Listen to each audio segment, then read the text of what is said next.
So, good day everyone. I am Sean Lionel T. Vicente from Section 1 CPEA, and today I will present my project entitled AI Essay Grading System.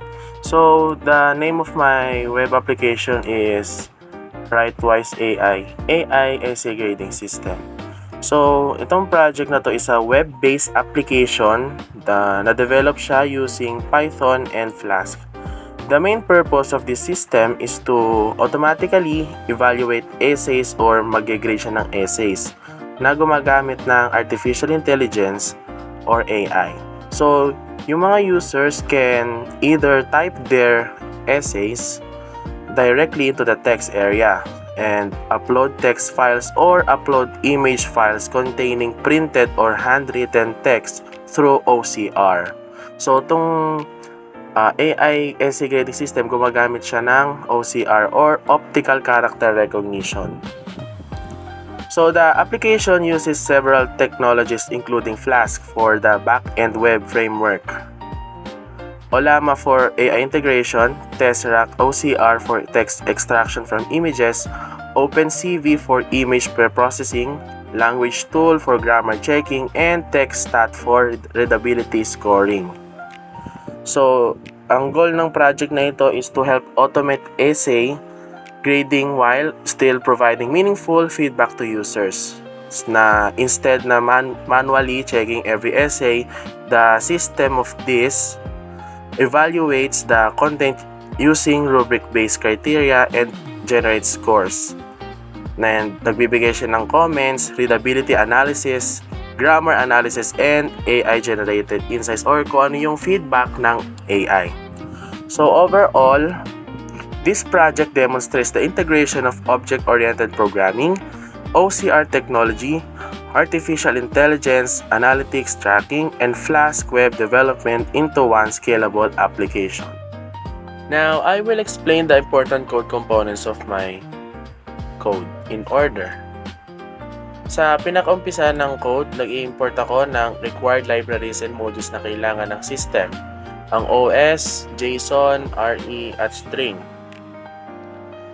Ito ay ginagamit para sa file handling, JSON processing, regular expressions, at text cleaning. Then, nag-import naman ako ng Flask modules tulad ng Flask, render template, request, redirect, and URL_4. Dahil Flask ang web framework ng project ko. So, second is yung configuration section. Dito ko sineset ang Tesseract OCR path at allowed file types para sa uploads, which is ang supported files lang niya is PNG, JPG, JPEG, WEBP, text, and markdown files. So, sunod is sa rubric section. So, meron akong rubrics variable na may tatlong grading styles. First is basic. Second is academic. Third is professional. So, bawat rubrics is may kanya-kanyang sariling grading criteria at scores depende sa type ng essay evaluation. So, next section, punta tayo sa abstract-based classes.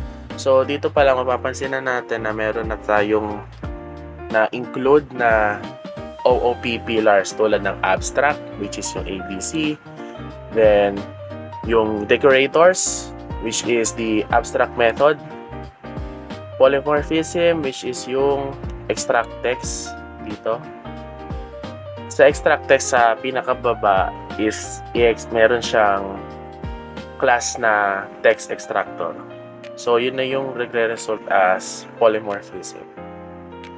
Then, meron tayong encapsulation, and then meron tayong mga inheritance from different parent classes. So, para magkaroon tayo ng mas maganda at mas organized na workflow ng code natin. So, isa sa importanteng parts ng project ko ay ang OCR system. So, ano ba yung OCR system? Yung OCR system is handled siya ng Tesseract OCR extractor. Dito, ang uploaded image ay kino-convert into grayscale and then nire-resize siya.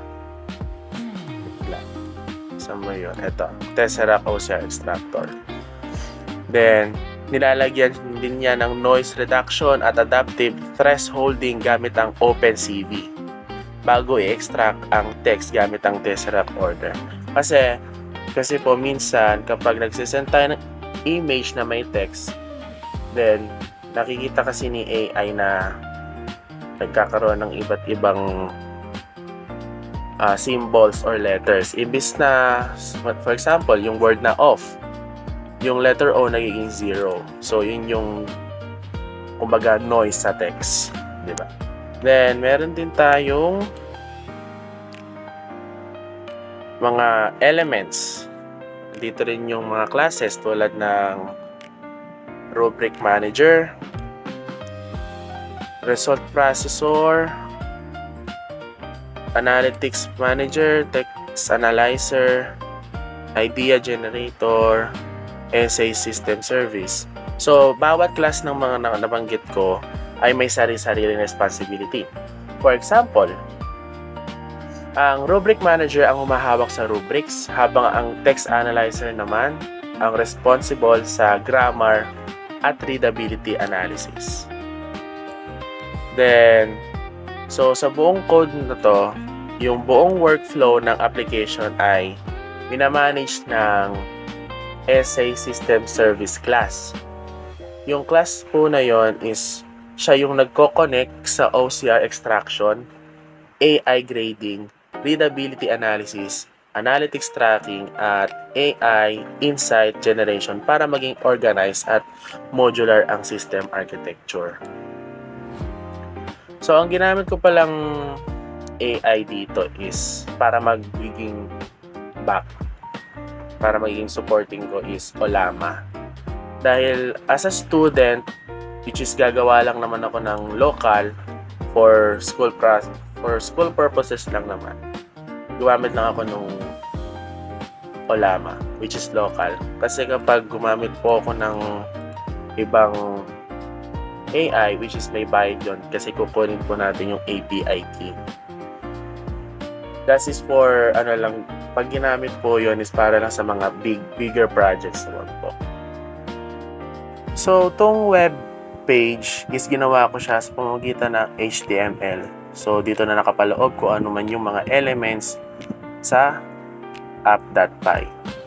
Then, sa pag-design ng HTML, gumamit ako ng JavaScript and CSS para mas maging appealing kay user. So, papakita ko sa section na to kung paano siya gamitin. Kumbaga, ide-demo natin. So, kapag nasisilaw si user, pwede natin i-switch sa dark mode. Yan. So magpe-paste tayo ng essay na gusto nating i-grade ni AI. So, pili muna tayo ng rubric type. Sabihin nating, sige, basic muna. So, paste tayo dito. So, itong essay na ginawa ko is object-oriented programming lang. Kumbaga ko ano yung insight. So, i-rate ni AI to kung mas maganda ba to, kung perfect score ba to. Okay. Tapos, isasuggest pabalik ni AI kung ano yung dapat natin mas ma-improve pa.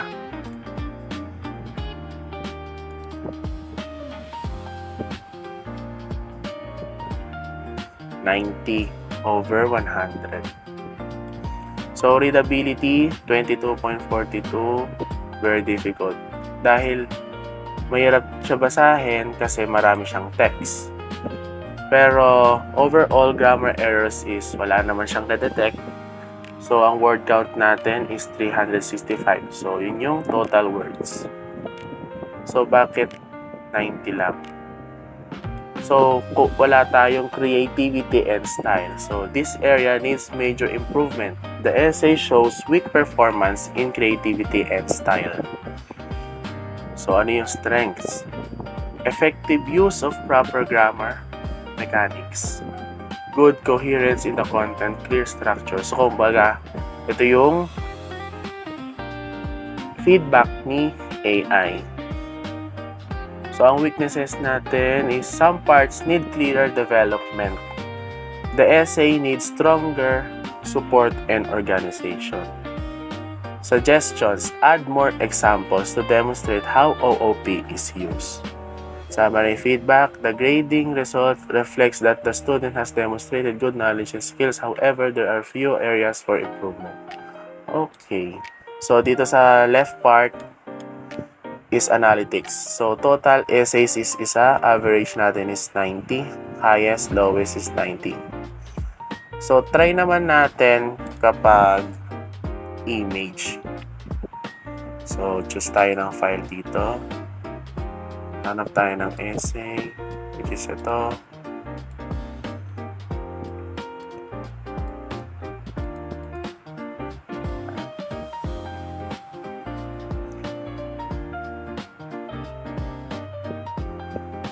So, nagkaroon tayo ng error, invalidation from model. So, it is expected kasi nga local API lang ginamit natin, which is COLAMA lang. So, i-retry lang natin i-retry ito.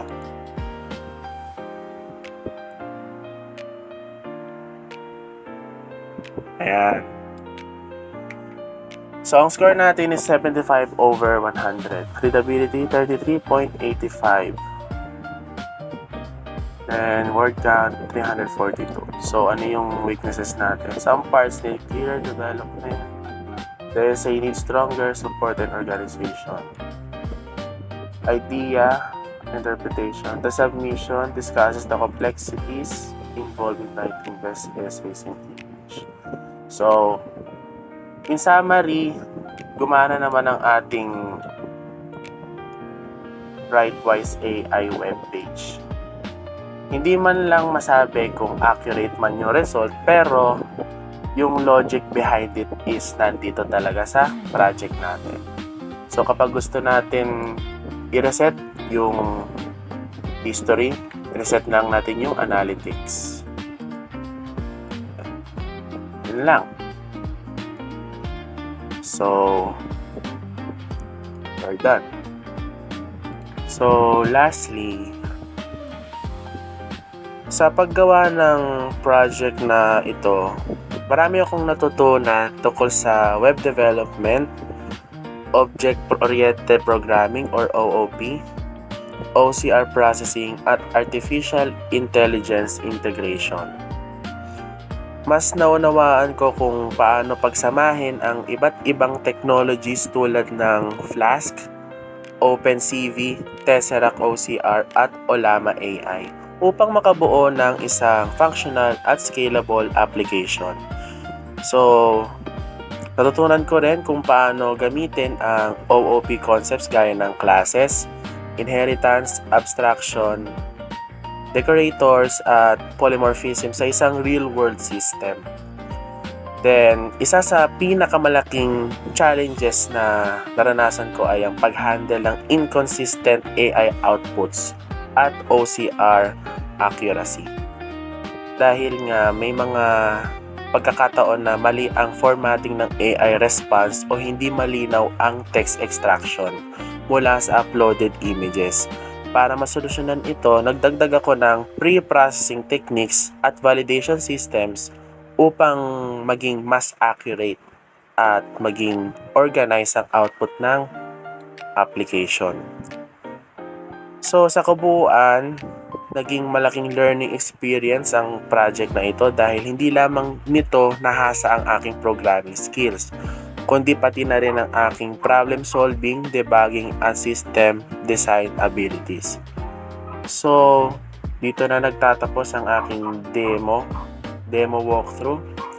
So, the man that is behind from all of this logic is me. I am Sean Lionel T. Vicente from 1CPEA. Thank you and goodbye.